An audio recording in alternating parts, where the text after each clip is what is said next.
What is up, fellow Kaiju Nagaiju fans? Godzilla Kaiju here, and welcome to my next Kalo Monsters discussion video. First, yes, I'm doing this only audio. I'm sorry, I just can't really do this video with my actual camera. Forgive me for that. But anyways, this video we are going to be talking about the soundtrack to this film. I'll be going through each individual song in the soundtrack and share my thoughts on it. I want to go more in depth with this one because I noticed some things in some of them. Godzilla, featuring Serge Tankian, sorry if I butchered his last name, is a cover of the classic Blue Oyster Cult hit back in the 70s, I think, Godzilla. I think it fits with the film, and hey, it was in the credit scene, and it was a pretty good ending song. They didn't try to do too different for the original, nor did it try to be too similar to the original. It has a perfect balance. Here we go, Godzilla main title. The classic thing that had been reimagined, so to speak, for this film. First time I heard it, I got chills. Then, when the chanting starts, even more chills. I love what they had done with it. Memories of San Francisco is the one that feels the most like Friday 14 for me, which I loved. And it's placed at the most appropriate spot within the film. I do like the Friday 14 Godzilla soundtrack, and love the fact that they kept the feel of it in this specific scene. The Lover is a great Mothra-centric piece. It's just so grand in some spots, and I like how it goes straight into an intense piece. It just fits the scene so well. I love how it ends with a piece of Sacred Springs. Or Sacred Spring.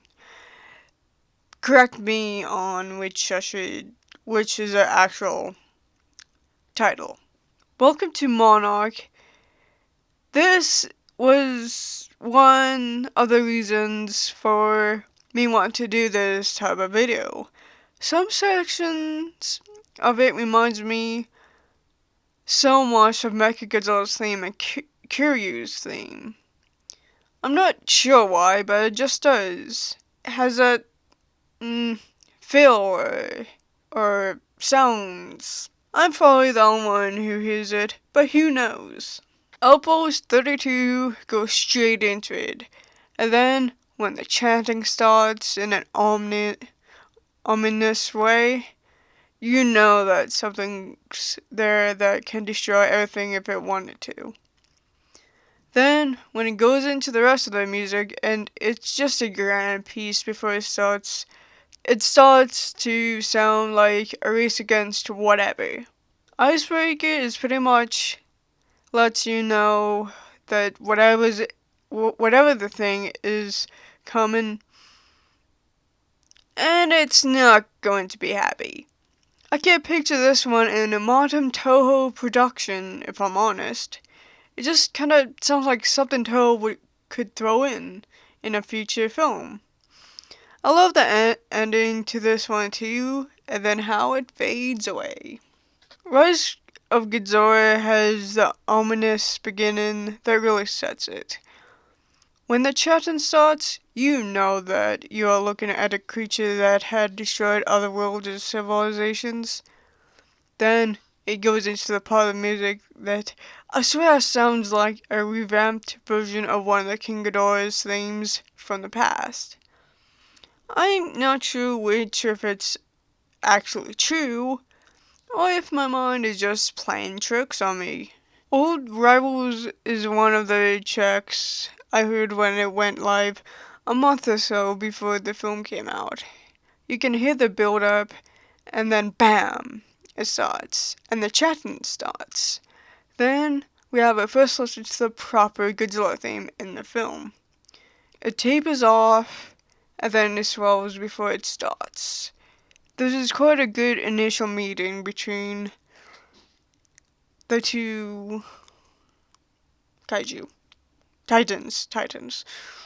The first god sounds rather menacing at first. Kind of reminds me of Sheriff 14 sounds, but it goes off. Not really much to say about this one, in my opinion. Rodan is a really good Rodan theme. It really fits him, I think. The first half is like something that came out of nowhere and is highly dangerous. The whole thing makes me think of high stakes and chasing. A Mass Awakening has this initial chant that really captured the Mass Awakening perfectly. It's like all the worshippers chanting to wake up the respective god creatures, as well as the chanting throughout the first half, as well as the third half. It really does feel apocalyptic. The Wise Manny of all just had a mysterious vibe, though the chanting does add. Not much to say about this one either. Queen of the Monsters has the continuing note and the soft chorus that makes a great beginning. Then it swells into the epic piece before it goes back to the note and soft chorus that leads into the treble drums in that familiar rhythm. This is a great rendition of Sacred Springs. Then is the usual, I believe. For Andrew is a sad track for sure, especially with the soft piano keys. Still in All could definitely conveys the urgency that Madison has, as well as the sneakiness she had to do to get the Orcar. The Hollow Earth, I'm not sure about this one. All I can say is that it fits. The key to coexistence, I'd say they achieved what they were going for, and I love it. I think it conveys the remnants on the past. Goodbye, old friend. The chorus of voices made this one different from the one before. It has a solemn sound to it, similar to the chorus of the young girls in the original Godzilla after Godzilla's final rampage through Tokyo. We both, discovered da-da-dun, da-da-dun, da-da-dun, da-da-dun, with the chants, and it goes straight into the Godzilla theme is perfect for this specific track and scene. I could never imagine another track than that in this scene. In the middle and at the end are not of the theme, but it fits as well. Fogo over Fenway, oh man, another one of Ghidorah's tracks. His tracks with the chanting just fits Ghidorah so well. This track starts with such a feel of dread, and then when it's just flutes and whatnot, it's ominous. The battle in Boston has to be one of my favorites on this soundtrack. The opening to this track is on point, especially when the Godzilla thing begins to play, with chanting right before it. I love the added beats they inserted in the middle of the theme, and then continued it. Then it began the original piece. Since this track is one of the longest, I won't go on about it for too long.